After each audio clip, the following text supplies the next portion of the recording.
नमस्कार, मैं आपके साथ विभा उपाध्याय और आप देख रहे हैं न्यूज़ 18 बिहार झारखंड का डिजिटल प्लेटफॉर्म।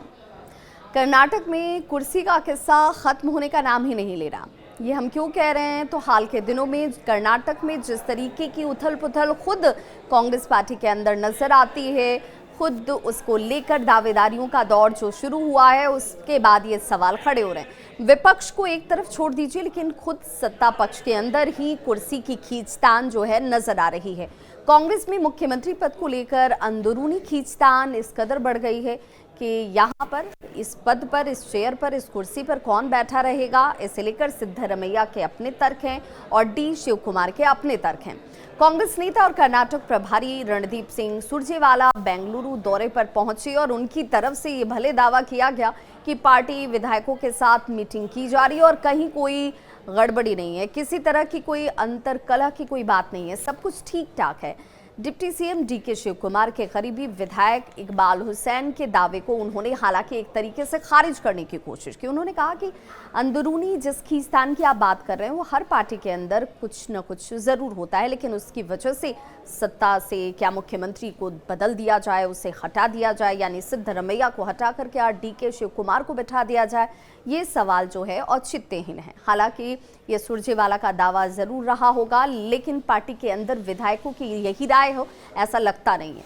तकरीबन 100 ऐसे विधायक हैं जो मुख्यमंत्री बदलने की चाहत रखते हैं, उनके पक्ष में हैं। अब अगर सिद्धरमैया नहीं तो फिर कौन? बदलाव नहीं हुआ तो ये विधायक कहते हैं कि भाई इसके बाद तो फिर 2028 का चुनाव जब आएगा तो कांग्रेस जीत नहीं पाएगी, कांग्रेस की वापसी नहीं हो पाएगी और इसीलिए बदलाव बहुत ज़रूरी है। जानकार ये कहते हैं कि जब कर्नाटक में सत्ता कांग्रेस के पास आई तो कर्नाटक में डीके शिव कुमार को ही चेहरा रखकर चुनाव के दौरान दलों का विश्वास हासिल किया गया था, विधायकों का साथ हासिल किया गया था और ये जीत उन्हें हासिल हुई थी। लेकिन डी शिव कुमार मुख्यमंत्री के पद पर बने नहीं और अब ये खींचतान शुरू हो गई है। 2023 विधानसभा चुनाव आपको याद होगा, जब कांग्रेस की बड़ी जीत में डीके शिव कुमार की भूमिका बहुत बड़ी रही थी, तब वे मुख्यमंत्री पद के प्रबल दावेदार भी थे, लेकिन पार्टी हाईकमान ने ऐसा माना नहीं और डिप्टी सीएम उन्हें दिया गया और प्रदेश अध्यक्ष की जिम्मेदारी भी दी गई। उन्होंने इस बात को स्वीकार भी किया। उस समय रोटेशनल सीएम फॉर्मूले की बात कही गई थी, उस वक्त इसकी खूब चर्चा हुई कि सिद्धरमैया पहले रहेंगे और उसके बाद डीके शिव कुमार जो है वो इस कुर्सी पर पहुंच जाएंगे, लेकिन कभी सार्वजनिक रूप से इसे लेकर कोई बयान नहीं दिया गया। अब इस बात की चर्चा बहुत खुलकर और सतही तौर पर होनी शुरू हो गई है। रणदीप सुरजेवाला इसे लेकर सुलझाने के लिए बेंगलुरु सोमवार को पहुंचे जरूर, लेकिन सुलझा नहीं पाए, बल्कि ये मसला और उलझ गया। सिद्धरमैया का बयान जरूर आता है। सिद्धरमैया ये कहते हैं कि भाई 5 साल मैं ही रहने वाला हूं, कोई लेकिन परंतु नहीं और कोई बदलाव भी नहीं होने जा रहा है। DK Shiv Kumar deputy CM बने रहेंगे। डीके शिव कुमार ने कहा कि भाई मैं करूं तो क्या करूं, मैं कहूं तो क्या कहूं, इस वक्त इस परिस्थिति में नहीं हूं, लेकिन विधायकों के साथ से डीके शिव कुमार क्या खेला कर सकते हैं, ये सवाल इस वक्त बहुत तेजी से चल रहा है।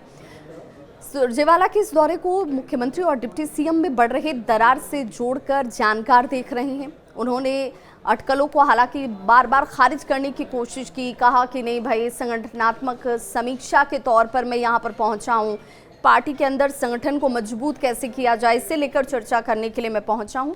अंतरकलह की तो कोई बात है ही नहीं, नेतृत्व परिवर्तन का तो सवाल ही नहीं है, ये कल्पना से परे वाली बात है। सिद्धरमैया ने भी मैसूर में आपको याद होगा मीडिया से बातचीत करते हुए बार बार कहा कि सरकार बांधे यानी कि चट्टान की तरह 5 साल जो है वो चलने वाली है और चेहरा मुख्यमंत्री का कौन होगा, कुर्सी पर काबिज कौन होंगे, तो सिद्धरमैया होंगे। कांग्रेस अध्यक्ष मल्लिकार्जुन खड़गे ने सोमवार को ये कहा कि ये फैसला पूरी तरह से हाई कमान के हाथ में है। कोई नहीं ये कह सकता है कि हाई कमान के दिमाग में क्या चल रहा है। भाई बीजेपी हालांकि जरूर ये कह रही है कि यदि आप आला कमान नहीं हैं तो फिर कौन कर्नाटक में विपक्ष के नेता आर अशोक जो है, फिर विपक्ष का नेता कौन है, ये भी सत्ता पक्ष में फैसले कौन ले रहा है। विपक्ष के नेता के तौर पर आर अशोक कहते हैं कि सोमवार को मैंने भी ये सवाल पूछा कि भाई खड़गे जी बताइए कि आप आला कमान नहीं है तो फिर कौन है, राहुल गांधी, सोनिया गांधी, प्रियंका गांधी या फिर कोई एक ऐसा शख्स जो अदृश्य है, दिखता नहीं है, वो